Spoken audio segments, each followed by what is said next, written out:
आज मेरे पास काफी लोग आ गए। उसमें चंद वो सिख भाई थे,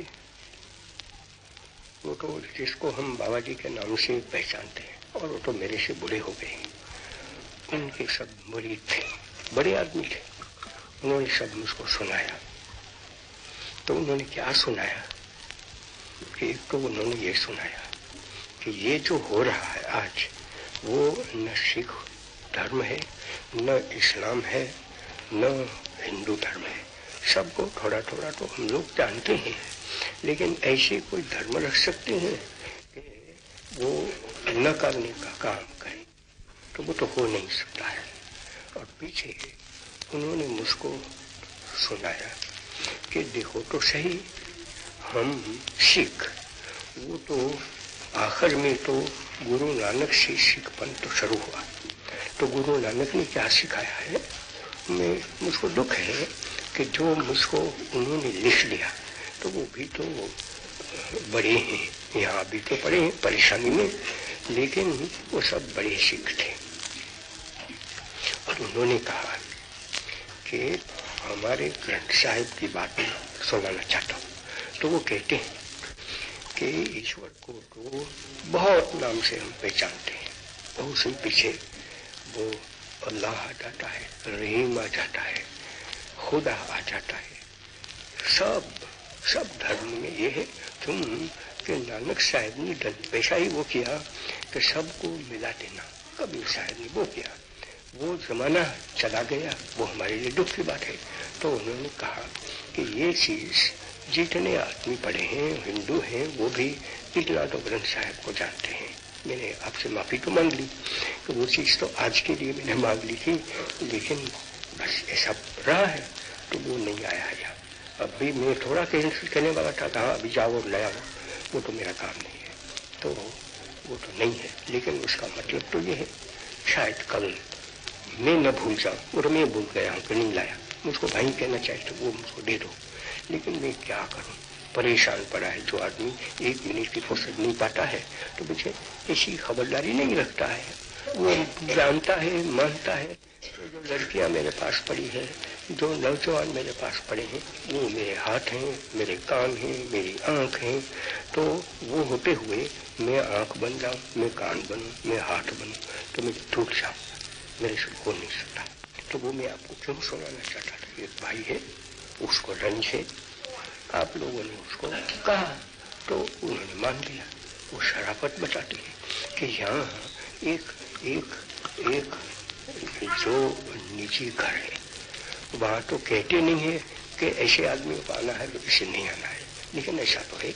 तो मैंने बता दिया है, बहुत एक लंबा चौड़ा व्याख्यान देकर, कि हम हमेशा किसी जगह पे जाते हैं तो वहां की जो सभ्यता है, जो प्रार्थना चलाने वाला है, वो जैसा कहता है ऐसा करें, नहीं हमको अच्छा लगता है तो हम चले जाएं, उसको मैं संपूर्ण सभ्यता मानूंगा। लेकिन एक आदमी इतना मजमा छोटा है, लेकिन छोटा बड़ा कि हमें क्या है, इतने आदमी है, वो चाहते हैं एक न चाहे तो बुरा होता है। तो मैंने आपको, वो जो सिख भाई मेरे पास आ गई, उन्होंने भी अपने आप बताया।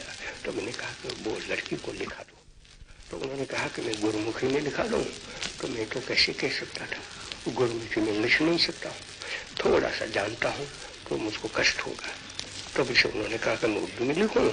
तो मैंने कहा कि उर्दू में भी आप क्यों लिखेंगे, उर्दू में पढ़ तो लेता हूँ, लेकिन मुझको थोड़ी तो तकलीफ होने वाली है, और मैं तो जल्दी जरूर कर देना चाहता हूँ।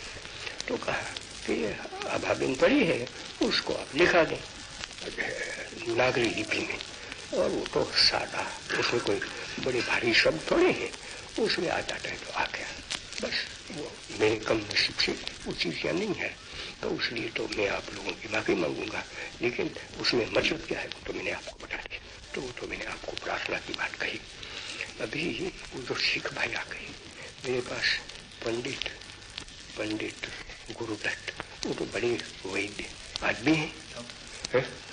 हाँ, ठाकुर दत्त। तो उन्होंने उसकी जो कथा थी, आप बीती थी, मुझको सुना दी, और सुनाते सुनाते उन्होंने रो दिया। उन्होंने ये भी कबूल किया कि तुम्हारी शिक्षा तो वो थी कि वहां मर जाना चाहिए था, वो मेरे में हिम्मत नहीं थी। सीधे आगे है उन्होंने मुझको याद दिया कि एक जमाना था कि जब, वो तो बहुत दिन हो गए कि मैं ब्रेडलो हॉल में चला गया था, डॉक्टर गोपीचंद वो मेरी देखभाल करते थे, तो वो तो ये वैद्य पड़े थे, तो वैद्य ने कहा कि भाई ये तो मैं सब उसको खाना दे दूंगा, भाजी तरकारी दे दूंगा और उसको बकरी का दूध भी मैं देने वाला हूँ। तो डॉक्टर गोपीचंद पर से बड़ा बोझ उतर गया, तो वो मुझको याद देते थे कि मैंने तो वो तुम्हारा सम्मान किया, और तब से मैं तो समझता आया हूँ कि जो तुम बताते हैं वही सच्ची बात है, लेकिन सच्ची बात कहना एक बात है, उसके मुताबिक चलना वो दूसरी बात है। तो मैं तुमको साफ साफ कह लेता हूँ, मुझसे नहीं बना। अब भी मुझको कहो मैं चला जाऊँ, मैंने कहा कि नहीं, आप अभी नहीं जा सकते, लेकिन एक चीज मैंने कह दी सही कि आप जैसे तो बड़े हैं, उनके पास तो एक बड़ी वैद्यशाला है, उसमें उन्होंने समझाया कि एक रत्न तो मोती है, उसकी भस्म वो बनाते हैं, दूसरी तो बहुत सी रसायन चीजें उनके पास पड़ी थी।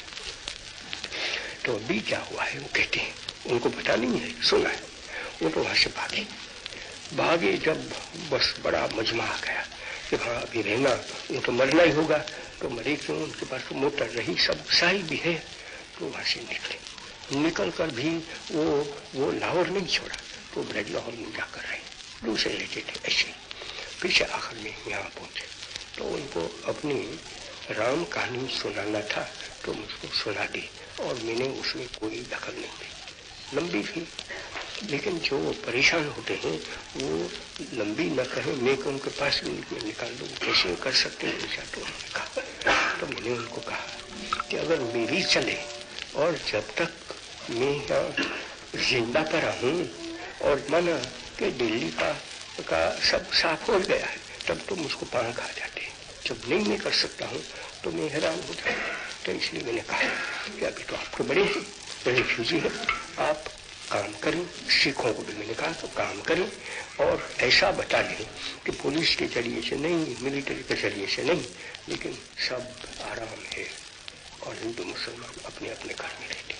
तब मैंने कहा कि यहाँ से मैं भागना चाहता हूँ, और भाग कर कहाँ जाऊँगा, मैं तो वो पश्चिमी पाकिस्तान में जाना चाहता हूँ, और वहाँ से एक जगह पे नहीं, लाहौर जाना है, जितनी जगह हो गई, रावलपिंडी जाना है, शेखुपुरा जाना है, जितनी जगह, और ये सरहदी सूबे में जाना है, और ऐसे ही बेरा गाजी खान जाना है, बेरा इस्माइल खान जाना है।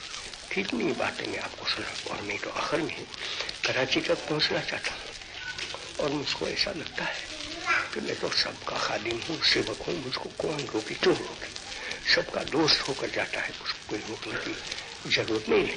मैंने आपको ये भी कहा है कि मैं कोई मिलिट्री एस्कॉर्ट लेकर जाना चाहता हूँ, ऐसा नहीं। मैं तो मेरी गर्दन वो हमारे मुस्लिम भाइयों के हाथ में रखना चाहता हूँ, वो मुझको जिंदा रखते हैं तो वैसे सब खैर हैं, नहीं जिंदा रखते हैं तो भी खैर है।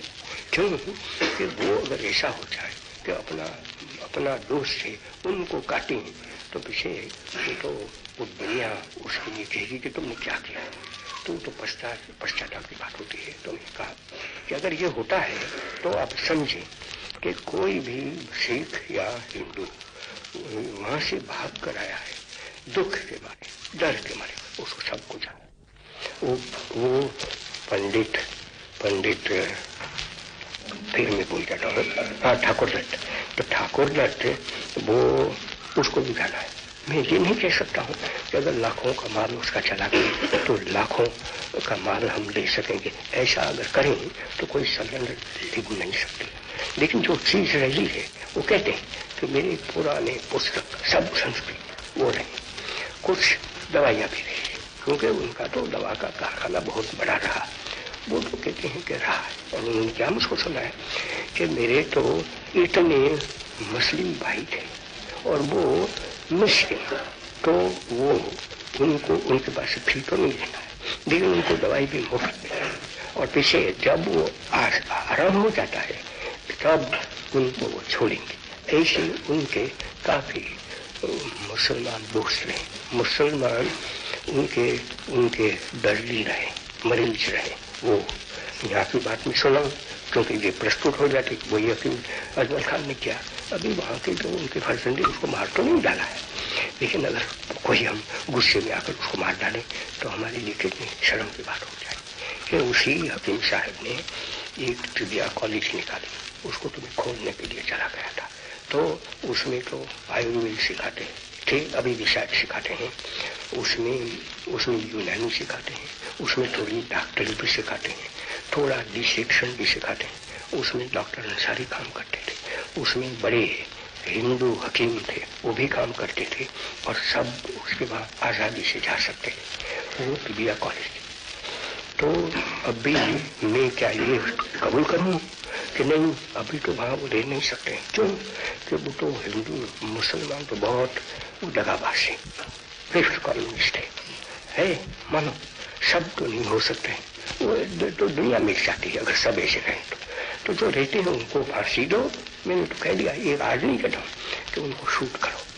तो उनको आश्वासन मिला, और मैंने ये कहा कि आखिर में मैं तो कोई लड़ाकू आदमी नहीं, मैं गोली वास्तव में करता ही नहीं हूँ, मैंने बंदूक कभी पकड़ी नहीं है, और अगर मैं बंदूक पकड़ूं तो बंदूक मेरा ही नाश करेगी। मैंने तलवार कभी चलाई नहीं है, जुमिया कभी चलाया नहीं, एक छोटा सा चाकू वो भी मैंने किसी को ईजा पहुंचाने के लिए नहीं किया। ऐसा मैं आदमी तो वो तो मैं नहीं कह सकता हूँ, लेकिन मुझको तो सारा हिंदुस्तान का देखना है। अब मैंने कहा कि अगर वो हम समझे, हमको बिल्कुल साबित हो जाता है कि पाकिस्तान गवर्नमेंट के पास हम कभी इंसाफ ले नहीं सकते, वो अपने आप कबूल ही नहीं करते कि उन्होंने कुछ गुनाह किया, गुनाह कुछ किया है ऐसा कबूल करें तो भी संकोच कर ऐसा होता है।